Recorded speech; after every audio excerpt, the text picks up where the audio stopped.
5. Yes, they have carried first from when they were KG1. Like you see brains. So we met them. We met them. We were one of them, but you know when you meet other brain past brain. Yeah, at the point you're like, am I actually supposed to be here? No. Fear best. Yeah, fear go fair who you. Are you actually supposed to be in this class?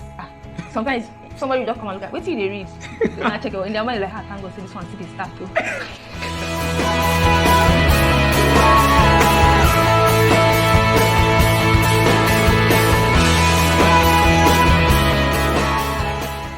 Hello, wonderful people.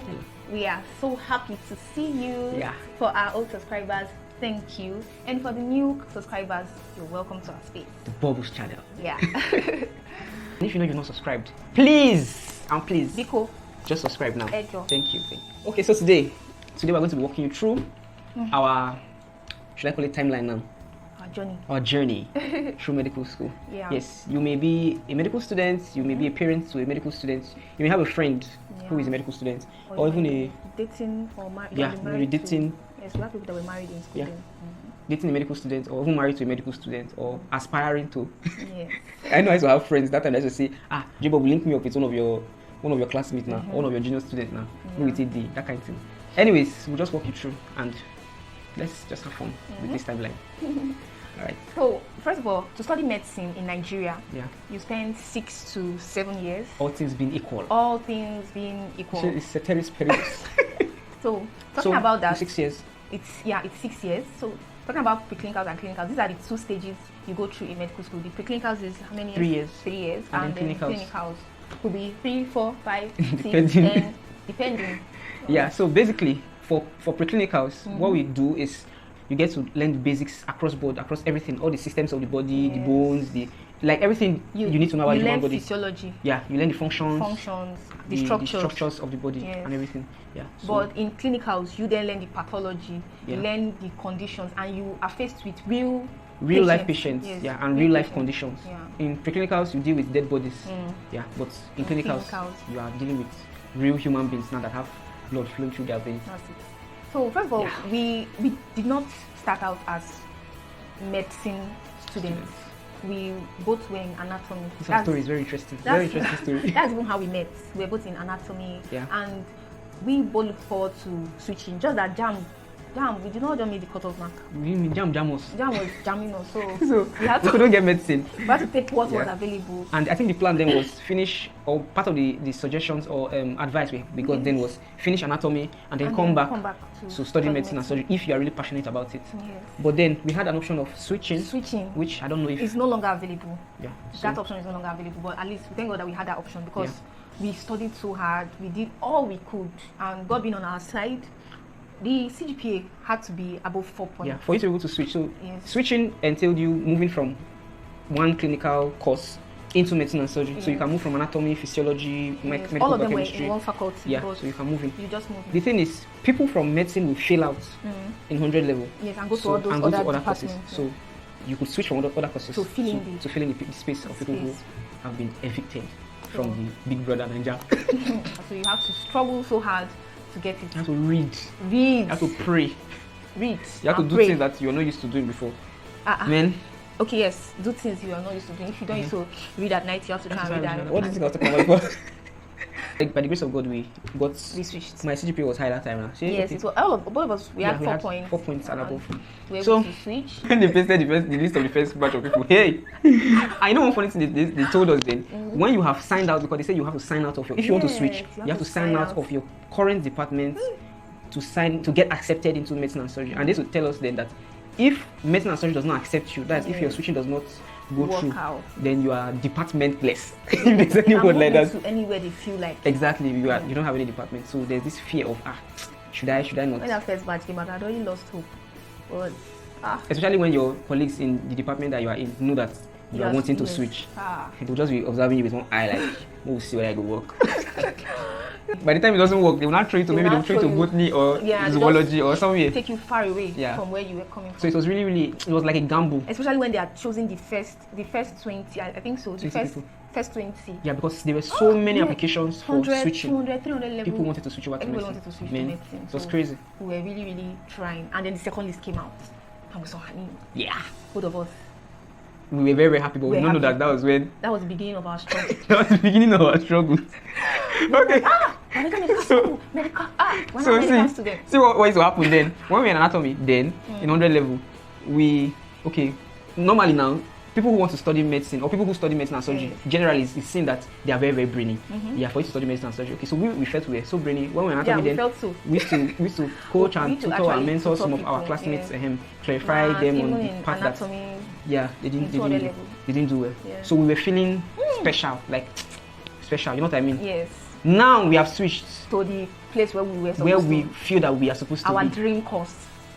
You know, in a typical medical school class, you have a congregation of... Is it conglomeration? They call it of different brains. Of brains. Brains. Like, most of the people that you're going to meet in a typical medical school class are people who have probably gone for competitions for the country. Science classes. They've gone for science fairs. They've been head boys. They have first 5. Yes, they have carried first from when they were in KG1. Like, you see brains. So we met them. We were one of them, but you know, when you meet other... Brain past brain. Yeah, and people are like, am I actually supposed to be here? No. Fear best. Yeah? Fear go fair you. Are you actually supposed to be in this class? Because the scenario we met there, okay, first of all, we did not really know them. So it was more like, okay, they are trying to observe us, we are trying to observe them. Yeah. Then when I just come to class, I'll just go and sit at one place. Yes. I'll just go and sit and be observing. But those guys, their brain, they hot. When you feel that you have read 2 chapters and you are feeling good, these people were like you're in chapter 2, they're in like chapter 10.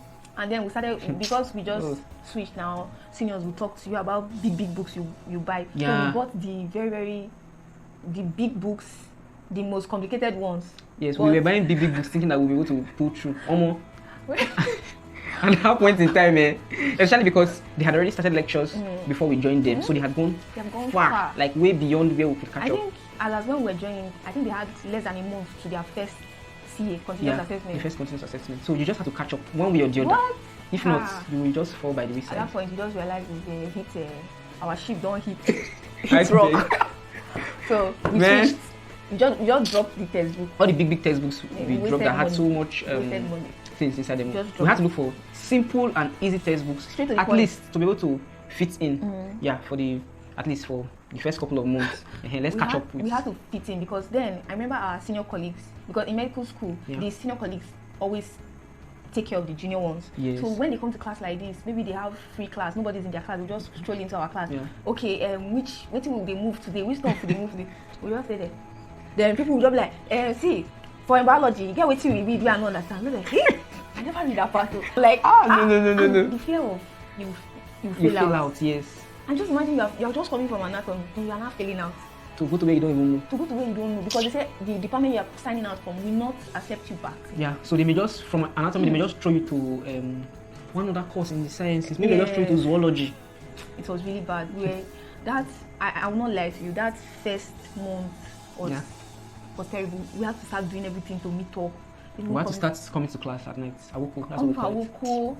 When you come, you see a lot of different characters in Awoko, but we just wanted to survive. Yeah, something that you're not used to normally, but you just have to do it. You just have to do it.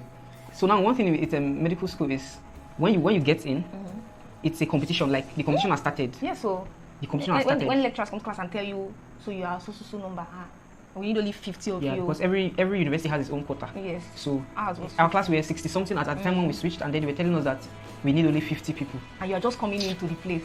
You are just switching. And that's you want to drop you. So we actually practically were beefing each other. We're like sometimes somebody will just come and look at, wait till they read. And I check it in their mind like, thank God, see this one, see this start too. Thank God I don't read this topic. I know this one. This one sitting behind. So that's how it works. So in medical school we have cutoff mark. Like 50 was the cutoff mark for every subject. 50 seems to be like something very easy, right? In fact, we had one colleague that when he switched with us into medicine and surgery. So when he heard that for you, what the score you need to pass a particular course is 50. You guys say just 50. Just 50. Small 50. That he thought maybe it's like 70. Small 50. Now what are we not talking about yet? I bet we'll run now. Well, man, you see that 50, before you get it. It's just like this Bible quote that says something about the camel passing through the eye eye of a needle. needle. Exactly. That's just 50 a quote is for hard though. 50 is difficult in medical school. In medical school. In other courses, Like, yeah, maybe it will be they are more lenient with marking. I think the reason they give to us negative marking one, and then they are like, you are going to be handling life. So there's no room for mistakes. Like, so if you get it wrong, you get it wrong. And you are not just getting it wrong and going away with it. Yeah. They reduce your mark. Yeah, if you get something wrong, you have to pay for it. So that was why the 50 was actually hard. We are not saying that we are trying to glorify failure, but when results come out like this and you have something like 45, you're a champion. You're a champion. People are hailing you. See, when they pace our result that time, we'll just go 20-something, 30-something. We'll just go define our math number for that side. And one funny thing about that period is you try to make sure that you are in your score falls within the range where the whole class is. Yes, the crowd. You have to be with the crowd. It's very dangerous. And that's what our seniors even taught us. Yeah. Always stay with the crowd. Always be where your mates are. Do what your mates are doing. So if your mates like Jacob will say, if your mates they score 40, just they are around that 40, 42, 32, 38, 40. But if you are not in 22, if your mate they score 40, you did 20 something, my brother. Yeah, you're in for a long thing, for a very long thing. There were some particular courses that were very like biochemistry. When they talk about these courses, you don't know say medical biochemistry. Man, when you see our results, you'll be seeing 20 something, 16, 18. 19. Courses they sha. Man, medical school. See, when we switched there, we had a lot of us that because we up to 20 something that switched now. Yes. We had a lot of people that like it was like a norm. On a daily basis, we had people who were crying and regretting that. Oh my God! You don't need to remind me this. Why did I have one of them with me on set. Why did I switch? Man, we had a friend. Okay, we have a friend, Elvis. Yeah. Elvis went back to the HOD of the complex then and told this woman that he's not interested again. He just went and said, Mama, please, I want to go back to where I'm coming from. I can't survive in this place. And everyone was like, you must be very stupid. You've already come. You have come. You have accepted into medicine. So it's only when you fail out. Yes, that if not, you cannot just come and say you want to drop out. Just like that. Medical school drop out. But man, it was really, really tasking and scary. A lot of us cried. Who cried? Sandra cried. I cried. Like there was one of our senior that used to always console me for our case. And once she just starts crying like this, I will just call. Say chief, she don't start again. Anyway, they come because I had a feel they console them. That's how we cry. I'll just be reading. There was a day I was reading it. I can't remember whether it was gospel or I just burst into tears. I just started crying because I counted what remaining. What you are supposed to cover within a limited period of time. I just covered the book and started crying. The funny part of the whole thing is, it will say everybody for the class won't know that thing. It will be good. Yes, your mind will come down. Yes, all of us know one. But when you see your mates spilling things from their mouth that you have never heard of in your life before, and when you now actually go and check the books, they are there. Man. Then sometimes you now check MCQ, they're actually there. Yeah. That's when you now realize. And one other thing that makes us feel very, very terrible is the fear of really failing. Yeah, really failing out. A lot of people will laugh at you. No uniform say you know book you don't switch, go medicine. You don't fail out now. The emotions that come with that period, exam period, is really bad. Then but on one other interesting part of our Preclinicals was cadaver. Okay. Yeah, where we had to work on dead bodies. Yes. I remember the first day I can remember the first day. Somebody fainted that dinner. I think somebody was having nausea, like the person was trying to vomit. I can't remember. During my own, they split us into two different groups. Because my set, somebody fainted. Like as we just entered into the room like this, because we were quite much. So okay, yeah, just continue. So people will be struggling to like be in front to see dead bodies and all. Yeah. So yes, when we eventually go in and got into the room, and then you now see dead bodies on tables like this, men. And so one girl just do like this.